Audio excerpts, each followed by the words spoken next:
1980 کی دہائی میں پورے امریکہ میں اس کی کرامات کا ڈنکا بجتا تھا۔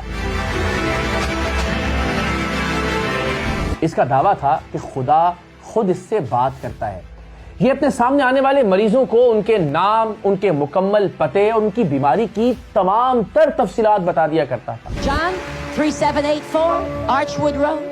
God is burning those blood clots out of his veins, out of his arteries. اس کا یہ بھی دعویٰ تھا کہ یہ جنات اور شیاطین سے چھٹکارا دلا سکتا ہے۔ یہ اپنے سامنے آنے والے مریضوں کو اپنی دوائیں پھینکنے کا کہتا اور وہ ایسا ہی کرتے۔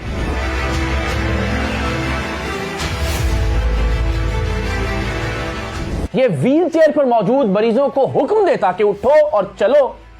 ویل چیئر پر موجود مریض اٹھتے اور چلنے لگتے۔ Stand up, walk on your own.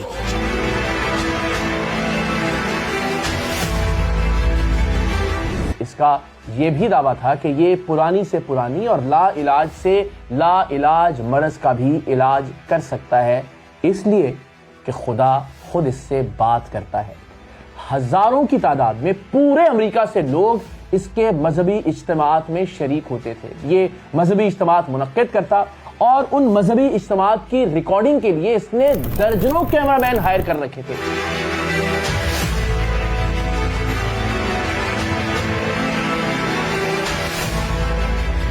ایک پوری میڈیا ٹیم تھی، ایک پورا پروڈکشن ہاؤس تھا جو اس کے مذہبی اجتماعات کی ریکارڈنگ کرتا اور پھر یہ امریکہ کے مختلف ٹیلی ویژن چینلز پر ٹائم خرید کر ان پروگرامز کو نشر کرواتا تھا، اپنا نمبر دیتا جس سے مزید مریض اس سے رابطہ کرتے اور اگلی بار اس کے مذہبی اجتماعات میں اور زیادہ لوگ شریک ہوتے۔ 1980 کی دہائی میں اس شخص کو موصول ہونے والے نذرانوں اور عطیات کی ماہانہ رقم تقریباً $5 لاکھ تھی، جو آج تقریباً 15 کروڑ روپے بنتے ہیں۔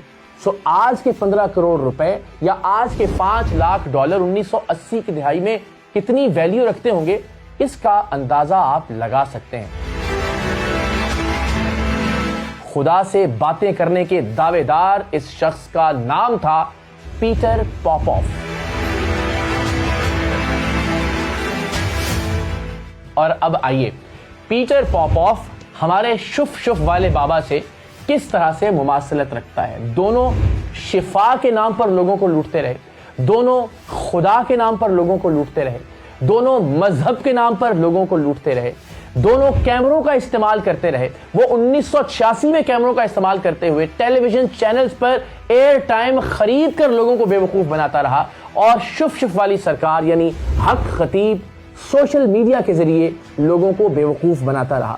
پیٹر پاپوف بھی ویل چیئر سے لوگوں کو کھڑا کرنے کا ڈرامہ کرتا اور 40 برس بعد آج بھی حق خطیب اور شف شف ویل چیئر سے لوگوں کو کھڑا کرنے کا ڈرامہ کر رہا ہے۔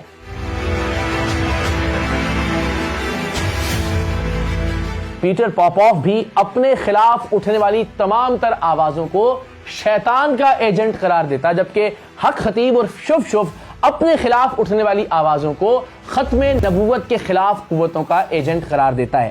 پیٹر پاپوف نے لاکھوں کروڑوں ڈالرز کمانے کے لیے مذہب کا استعمال کرتے ہوئے لوگوں کے بائبل سے متعلق جذبات کو استعمال کیا اور کہا کہ وہ کمیونسٹ علاقوں میں گرم ہوا والے غباروں کے ذریعے بائبل کے نسخے بھیجے گا تاکہ مذہب کی خدمت کی جا سکے، عیسائیت اور کرسچینٹی ترویج پا سکے۔ بالکل ویسے ہی لوگوں کے جذبات کا استعمال کرتے ہوئے حق خطیب اور شف شف نے نعوذ باللہ ختم نبوت کے عقیدے کا استعمال کیا اور کروڑوں اربوں روپے کی جائیدادیں اپنے نام پر کروا لی، اس لیے کہ وہ ختم نبوت سینٹرز بنانا چاہتا تھا۔ لیکن نہ تو کبھی بائبل کمیونسٹ علاقوں میں بھجوائی گئی پیٹر پاپوف کی جانب سے، اور نہ ہی حق خطیب کی جانب سے ختم نبوت سینٹرز کا قیام عمل میں آیا، جب تک ہم نے اسے بے نقاب نہیں کیا۔ پیٹر پاپوف نے اپنے پیسے کو بچانے کے لیے امریکہ میں ایک چرچ رجسٹر کروا دیا تاکہ کسی بھی طرح سے لوٹی ہوئی رقم کا آڈٹ نہ کیا جا سکے، اور بدقسمتی سے پاکستان میں بھی حق خطیب اور شف شف ختم نبوت کے مقصد کے پیچھے چھپ کر اپنی اربوں کھربوں روپے کی جائیداد کو بچانے کی کوشش کر رہا ہے۔